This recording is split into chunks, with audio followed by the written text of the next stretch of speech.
Shalom, selamat pagi. Saya percaya kita semua dalam perlindungan dan kasih karunia Tuhan pada hari ini.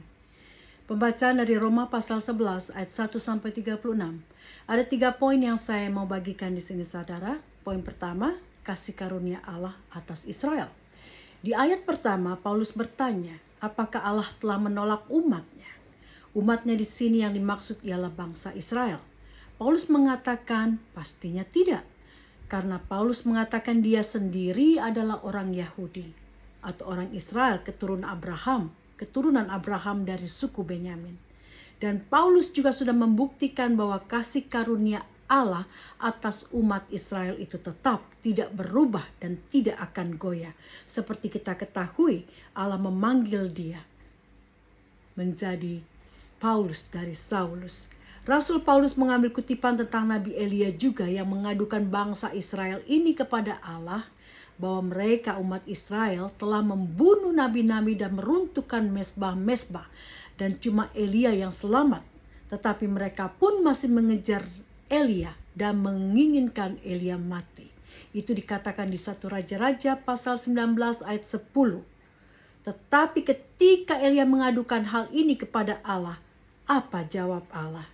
Allah mengatakan bahwa masih ada 7.000 orang bagi Allah di Israel yang tidak pernah sujud menyembah Baal atau ilah lain. Saudara, kita ingat ketika Abraham tawar-menawar dengan Allah tentang pemusnahan Sodom dan Gomora. Allah berjanji tidak akan memusnahkan kota-kota keji ini kalau ada ditemukan 10 orang yang takut akan Tuhan. Dan ternyata saudara, 10 orang pun tidak ada. Allah mau memenuhi janjinya kepada Abraham kalau dia menemukan 10 orang yang takut akan Tuhan. Saudara, untuk kota keji seperti Sodom dan Gomora Allah bersedia untuk tidak memusnahkannya asal ada 10 orang yang taat dan takut akan Tuhan. Ini Israel saudara, umat yang Allah pilih. Allah mengatakan masih ada 7.000 orang yang tidak menyembah Baal, yang masih takut akan Allah. Meskipun bangsa ini telah membunuh nabi-nabi, rasul-rasul dan pengikut-pengikut Yesus, tapi Allah tetap berpegang pada perjanjian dan kasih karunia-Nya untuk tetap mengasihi dan memberikan kesempatan bagi bangsa ini untuk diselamatkan. Karena itu ayat 6 mengatakan bahwa Allah tetap mengasihi bangsa ini, bangsa Israel, karena His grace, karena kasih karunia-Nya, bukan karena perbuatan mereka. Mari saudara, jangan kita mengeluhkan atau mengadukan bangsa Israel kepada Allah seperti yang dilakukan Nabi Elia. Karena Allah memilih bangsa ini dan Allah belum selesai mengerjakan kasih karunia-Nya bagi bangsa ini. Kita doakan Israel, kita doakan supaya hati mereka terbuka untuk menerima kebenaran di dalam Tuhan Yesus Kristus. Poin kedua saudara, karena pelanggaran dan penolakan Israel, keselamatan telah sampai kepada bangsa-bangsa lain termasuk kepada kita. Saudara, bangsa Israel menolak Yesus sebagai Mesias, sebagai Mesaya, sebagai Juru Selamat dan sebagai Raja. Mereka mengatakan tidak ada raja lain di Israel selain Kaisar. Yohanes 19 ayat 15 mengatakan, bangsa Israel waktu itu di bawah kekuasaan Romawi. Jadi Kaisar Romawi adalah penguasa atau raja mereka. Paulus mengatakan karena penolakan bangsa Israel atas keselamatan di dalam Yesus, maka keselamatan itu sekarang menjadi tersedia dan terbuka bagi bangsa-bangsa lain yang mau menerimanya, termasuk kita saat ini. Paulus berharap saat itu dengan terbukanya keselamatan bagi bangsa-bangsa lain atau Gentiles, ia berharap bangsa Israel ini akan cemburu dan akan membuat mereka juga untuk mau mengenal dan menerima Yesus. Ayat 15 mengatakan jika penolakan mereka atau bangsa Israel akan Kristus berarti perdamaian bagi dunia. Maksudnya penerimaan dunia akan Tuhan Yesus. Apalagi kalau bangsa Israel ini menerima Kristus. Dikatakan itu berarti suatu kehidupan dari dunia orang mati. Maksudnya saudara, suatu keajaiban besar akan terjadi. Suatu kehidupan dari kematian bagi semua umat di bumi jika bangsa Israel menerima Yesus. 1 Samuel 12 ayat 22 mengatakan, sebab Tuhan tidak akan membuang umatnya bangsa Israel karena namanya yang besar. Karena Allah telah berkenan membuat Israel menjadi umat pilihannya. Bangsa Israel diibaratkan sebagai cabang-cabang dari sebuah pohon. Kalau akar pohon itu kudus, maka cabang-cabang itu pun kudus. Akar pohon itu melambangkan Allah, dan bangsa Israel ada cabang-cabang dari pohon yang kudus itu. Tetapi dikatakan juga kalau ada cabang yang dipatahkan, yang berarti ada orang-orang Israel yang ditolak karena menolak Kristus. Ayat 17 mengatakan suatu cabang pohon zaitun yang liar akan dicangkokkan kepada pohon zaitun yang asli.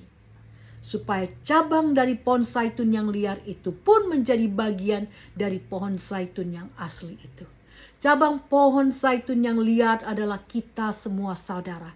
Semua bangsa-bangsa di dunia yang bukan Yahudi. Kita dikatakan Gentiles atau bukan orang Yahudi. Dan pokok pohon zaitun yang asli adalah umat Israel. Umat pilihan Allah. Jangan kita menjadi iri atau sakit hati saudara. Atau berpikir kita dinomor duakan. Karena Israel menolak Yesus, terus keselamatan jadi terbuka buat orang-orang atau bangsa-bangsa lain. Saudara, justru kita harus mengucap syukur. Karena kekerasan hati bangsa Israel, kasih karunia Tuhan meluas kepada setiap orang yang bukan orang Yahudi. Coba bayangkan saudara. Kalau keselamatan di dalam Yesus itu cuma untuk orang Yahudi, buat apa kita hidup baik-baik? Toh yang selamat orang Yahudi doang. Tapi jangan juga saudara kita menjadi sombong, karena keselamatan dan pilihan Allah telah menjadi milik kita yang bukan orang Yahudi. Dikatakan di ayat 20 bahwa karena ketidakpercayaan bangsa Israel, mereka dipatahkan dari pokok pohon. Dan kita yang percaya yang bukan orang Yahudi dicangkokkan, dimasukkan kepada pohon kehidupan itu. Mengapa dikatakan jangan kita menjadi sombong? Maksudnya saudara, jangan kita mengolok bangsa pilihan Allah ini. Jangan karena sekarang kita menjadi bagian dari pokok pohon kehidupan itu. Dan banyak orang-orang dari bangsa Israel yang ditolak karena ketidakpercayaan mereka. Kita jadi bermegah diri dan mengejek mereka. Bagaimanapun bangsa Israel adalah umat pilihan Allah. Kita terus mendoakan mereka untuk menerima keselamatan di dalam Kristus Yesus. Poin ketiga, penyelamatan Israel. Di ayat 25 Rasul Paulus mengatakan ini, aku mau agar kamu mengetahui rahasia ini. Sebagian dari Israel telah menjadi tegar sampai jumlah yang penuh dari bangsa-bangsa lain telah masuk. Apa maksudnya ini? Yang pertama, dikatakan sebagian dari Israel telah menjadi tegar. Maksudnya, pengerasan hati telah terjadi bagi sebagian bangsa Israel. Sebagian bangsa Israel atau orang Yahudi masih tegar hati untuk menolak Injil dan keselamatan di dalam Yesus. Bagian kedua, dikatakan sampai jumlah yang penuh dari bangsa-bangsa lain telah masuk. Maksudnya, sampai bangsa-bangsa di luar Israel di seluruh dunia ini banyak yang menjadi percaya, maka seluruh Israel akan diselamatkan. Allah memberikan kesempatan bagi bangsa-bangsa di dunia ini untuk mendengar nama Yesus dan menjadi percaya. Setelah banyak orang yang menjadi percaya, maka bangsa Israel yang sekarang ini sebagian masih tegar hati dan keras hati untuk menerima kebenaran Injil, mereka akan diubahkan. Mereka akan berubah dan mereka akan percaya. Ayat 26 mengatakan, maka seluruh bangsa Israel akan diselamatkan. Setelah semua bangsa di dunia mendengar nama Yesus, bangsa Israel akan diselamatkan. Ini juga bukan berarti 100% dari umat Israel akan diselamatkan saudara. Tetapi karena kesaksian dari bangsa-bangsa atau orang-orang di luar Israel yang menjadi percaya tentang keselamatan di dalam Yesus, dan juga karena kasih karunia Allah, karena perjanjian Allah sendiri akan bangsa pilihannya ini, maka akan banyak orang Yahudi atau orang Israel ini akan menjadi percaya dan mereka akan diselamatkan. Tapi bukan 100% hanya mereka yang percaya yang diselamatkan, tetapi jumlah itu akan bertumbuh dengan kesaksian dari orang-orang di seluruh dunia yang menjadi percaya, yang akan mengabarkan kabar Injil ini kepada mereka. Jadi bagaimana dengan bangsa Israel, saudara? Ayat 28 mengatakan bahwa mengenai Injil, mereka bangsa Israel ini seteru Allah karena mereka tidak percaya Injil, tidak percaya kepada Yesus.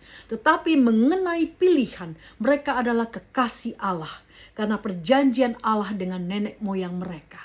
Dan Allah tidak menyesali kasih karunia dan pilihannya. Firman selanjutnya mengatakan bahwa kita dulu juga bukan orang percaya dan tidak taat kepada Allah. Tetapi kita memperoleh kemurahan Allah.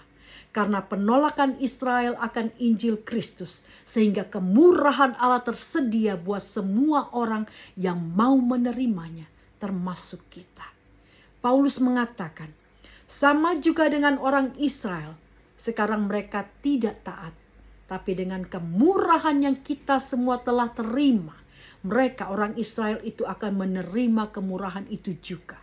Maksudnya, karena kemurahan Allah atas orang-orang bukan Yahudi, banyak orang-orang di luar Yahudi yang menjadi percaya, dan mereka sekarang memberitakan kemurahan Allah itu kepada bangsa Yahudi. Saudara, saya sudah melihat banyak video YouTube tentang kembalinya keturunan-keturunan Yahudi yang tersebar di seluruh dunia. Mereka kembali ke Israel, ke asal mereka, ke akar mereka, ke nenek moyang tempat mereka berasal. Dan banyak penginjil dan pemberita Injil yang menginjili di Israel. Dan sudah banyak orang Yahudi yang mulai percaya kepada Injil dan keselamatan di dalam Yesus.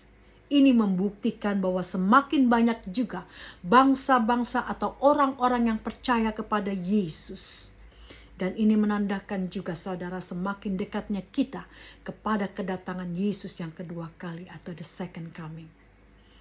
Tuhan Yesus mau ketika hari pengangkatan terjadi, Ia akan mendapati banyak orang yang percaya. Orang-orang yang percaya, baik yang hidup ataupun yang sudah mati, akan diangkat bersama-sama dengan Dia dalam pengangkatan dan pertemuan di awan-awan yang kita sebut dengan rapture. 1 Tesalonika 4 ayat 16-17 mengatakan, mereka yang mati dalam Kristus akan lebih dahulu bangkit.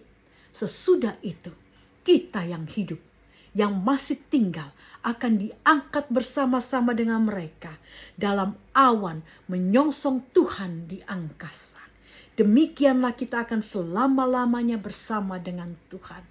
Oh, haleluya. Jadi saudara, orang-orang yang hidup takut akan Tuhan akan diangkat bersama-sama dengan Yesus.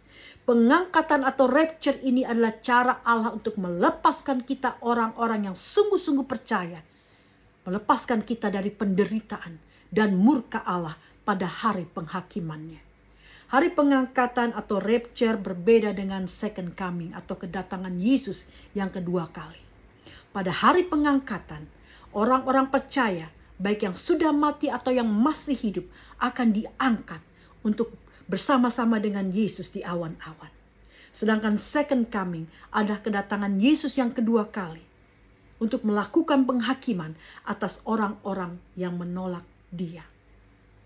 Jadi saudara, mari kita sungguh hidup di dalam kebenaran firman Tuhan dan percaya kepada Dia. Jangan kita menganggap kalau kita sudah mati selesai di sana. Tidak, saudara. Orang mati yang percaya akan dibangkitkan pada hari pengangkatan. Dan orang mati yang tidak percaya, mereka akan masuk dalam penghukuman. Hidup takut akan Tuhan dan dipimpin oleh Roh Kudus itu indah. Kita akan diberkati, diproteksi, dikuatkan selama kita hidup di dunia ini. Dan pada hari pengangkatan tiba, kita akan dihindarkan dari segala malapetaka dan penyiksaan dengan pengangkatan yang Tuhan akan lakukan kepada setiap kita yang sungguh hidup di dalam Kristus. Mari kita doakan semua saudara kita, terutama saudara-saudara kita di Israel. bangsa Yahudi. Kita ingat firman Allah mengatakan siapa yang memberkati bangsa ini, bangsa Israel, mereka akan diberkati. Dan siapa yang mengutuki bangsa ini akan terkutuki. Bilangan 24 ayat 9. Jadi ingat saudara, ada 3 poin hari ini dari pembacaan di Roma pasal 11 yang cukup panjang. Poin pertama, kasih karunia Allah atas Israel. Ayat 6 mengatakan bahwa Allah tetap mengasihi bangsa ini karena kasih karunia-Nya, bukan karena perbuatan mereka. Poin kedua, karena pelanggaran dan penolakan Israel, keselamatan telah sampai kepada bangsa-bangsa lain, juga kepada kita. Karena penolakan Israel akan Injil, maka Injil dan keselamatan di dalam Yesus Kristus terbuka bagi seluruh bangsa-bangsa di dunia. Supaya dari kita yang sudah diselamatkan, kemurahan Allah akan sampai juga kepada bangsa Israel melalui para pemberita Injil yang sekarang aktif menginjili di Israel atau juga kepada orang-orang Yahudi. Poin ketiga, penyelamatan Israel, kasih karunia, panggilan, dan pilihan Allah atas bangsa Israel adalah tetap. Pada waktunya Allah